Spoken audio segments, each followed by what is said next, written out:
ప్రత్యేకించి మన కావలి నియోజకవర్గంలో అభివృద్ధి పనులు ఎలాంటి అభివృద్ధి పనులు అయితే బాగా ఉంటుందో చెప్పండి మేడం గారు. ముఖ్యంగా మన కావలి శాసనసభ్యులు దగ్గుమాటి కృష్ణారెడ్డి గారు, వెంకట కృష్ణారెడ్డి గారు అభివృద్ధి పదంలో దూసుకుపోతున్నారు. వారికి మరీ ధన్యవాదాలు తెలియజేసుకుంటున్నాను. అందులో భాగంగా నా కోరిక ఏంటంటే, మన నెల్లూరు జిల్లా మున్సిపల్ శాఖ మంత్రి నారాయణ గారు మనకు అందుబాటులోనే ఉన్నారు కాబట్టి కావలిని అండర్ గ్రౌండ్ డ్రైనేజ్ చేయాలనేది నా కోరిక. సాధ్యాసాధ్యాలు నాకు తెలియదు, కానీ సాధ్యమైనంత వరకు సీఎం గారు, మంత్రి గారు, ఎమ్మెల్యే గారు ఈ ముగ్గురు కలిసి ఆ కోరికను తీరుస్తారని అనుకుంటున్నాను. అది తీరిస్తే ఎన్నో వ్యాధుల నుంచి ప్రజలను రక్షించిన వాళ్ళు అవుతారు, మరి సుందరంగా తీర్చిదిద్దినట్టే అవుతుంది. అదేవిధంగా మన ఏరియా హాస్పిటల్ వైసీపీ పాలనలో వరస్ట్ అయిపోయిన సంగతి అందరికీ తెలిసిన విషయమే. దయచేసి ఎమ్మెల్యే గారు, నాకు తెలుసు మీ దృష్టిలో ఉండే ఉంటుంది ఈ విషయాలన్నీ కూడా, కానీ నా పరంగా నేను మీకు గుర్తు చేస్తున్నాను. దయచేసి ఈ విషయాలు దృష్టిలో పెట్టుకొని మరి సమస్యను పరిష్కరించవలసిందిగా కోరుతున్నాను. ధన్యవాదాలు. అది ఎలాగ ఈ సవ్యంగా వెళ్తున్నారో ఈ అభివృద్ధి పదం మీద ఎమ్మెల్యే గారి విషయం అయి మీరు చెప్పండి, ఎలా చెప్తారు? ఒకటండి, మొన్నే రంగా గారి వర్ధంతులు ఆయన చెప్పారు, దయచేసి మహనీయుల విగ్రహాల చుట్టూ నా ఫ్లెక్సీ ఉన్నా కూడా తీసేయండి అని చెప్పారు. ఒక మనిషి వ్యక్తిత్వం ఏంటి, ఇట్లాంటి విషయాలు అదే విధంగా ఆయన్ని కలవడానికి వచ్చే వాళ్ళని నాకు హంగులు ఆర్భాటాలు వద్దు, మీ సమస్యలు ఏంటో చెప్పండి, నేను తీరుస్తాను, నాకు వచ్చే విషెస్ చెప్పండి చాలు. ఈ శాలువాలు బొకేలు ఎందుకు తీసి పారేయటం తప్ప నాకు ఉపయోగం లేదు. నా ఉద్దేశం అయితే నిజంగా ఒక మొక్క ఇచ్చి, లేదంటే ఒక కట్టుకునే కండవానో లేదా దుశ్యాలు పంచో ఏదో ఒకటి వాడుకోవడానికి ఉపయోగపడే వస్త్రం కానీ లేదా మొక్క కానీ ఇస్తే బాగుంటుంది అనేది, పండ్లు ఇస్తే సరిపోతుంది. ఈ దుశ్యాలువాలు ఇవన్నీ వేస్ట్.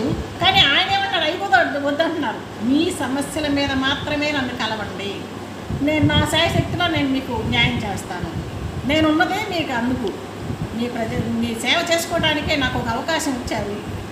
ఆ దేవుడు నాకు సహకరిస్తాడు. తప్పకుండా చంద్రబాబు నాయుడు గారు నీకు ప్రజల తరపున ఏ అవసరమైనా నన్ను అడుగు నేను ఇస్తాను అని హామీ ఇచ్చారంట. అంతకంటే కావాల్సిందే ఉంది ప్రజలకి. చీఫ్ మినిస్టర్ గారు చెప్పారు, మన ఎమ్మెల్యే గారు చేస్తున్నారు. మొన్నటి దాకా ఫ్లెక్సీలతో అల్లాడిపోయాం. నేను కలెక్టర్ గారి దగ్గర ఎన్నిసార్లు ఫిర్యాదులు ఇచ్చాను. ఒకసారి అయితే పొట్టి శ్రీరాములు గారి జన్మదినానికి అసలు ఆయన బొమ్మ కనపడకుండా పెద్ద ఫ్లెక్సీ పెట్టారు. ఆ విషయం మీద నేను కలెక్టర్ దగ్గరికి వెళ్ళి కంప్లైంట్ ఇచ్చాను.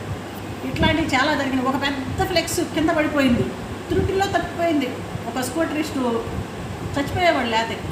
ఇట్లాంటివి ఎన్నో జరుగుతున్నాయి.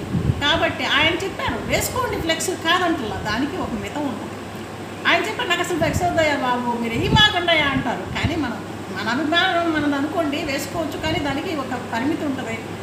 అదిగాక మహనీయుల విగ్రహాల చుట్టూ పెట్టొద్దని ఆయన సవినయంగా వేడుకున్నారు. ఇంకంతకంటే మనకేం కావాలి ఉందో చెప్తారా మేడం? ఒకటి, ప్రధాన కారణాలు రోడ్లు, పంట కాలువలు, పంట నీరు, అదేవిధంగా వైద్యం. చాలా కాలువలు కూడా అన్యాక్రాంతం అయిపోయినాయి. ఇప్పుడు ఎమ్మెల్యే గారు వచ్చిన అతి తక్కువ సమయంలోనే ఇప్పుడు వాటన్నిటిని కూడా పూడికలు అవి తీసేయడం జరుగుతున్నాయి. ఎలాగుంటుంది అంటారు? చాలా చక్కగా పెడుతున్నారు. ప్రజలకి మనం ఓటేయమని తెగ ఆరాట పడిన అవసరం, ఇవి చేసి చూపిస్తే వాళ్ళే ఓట్లేసి గెలిపిస్తారు. మనం లారీలతో జనాలు తోలాల్సిన అవసరం లేదు. ఇప్పుడు ఆయన తోలలేదు, పోయేసారి కూడా వాళ్ళంతటా వచ్చారు జనాలు. ప్రధానమైనటువంటి కాలువ ఎలాగున్నాయండి చెప్పండి. ఇప్పుడు పాతూరులో కూడా చాలా పిల్ల కాలువలు, పెద్ద కాలువలు తీశారు. నిన్న జరిగింది, నాకు వీలుగాక రాలేదు.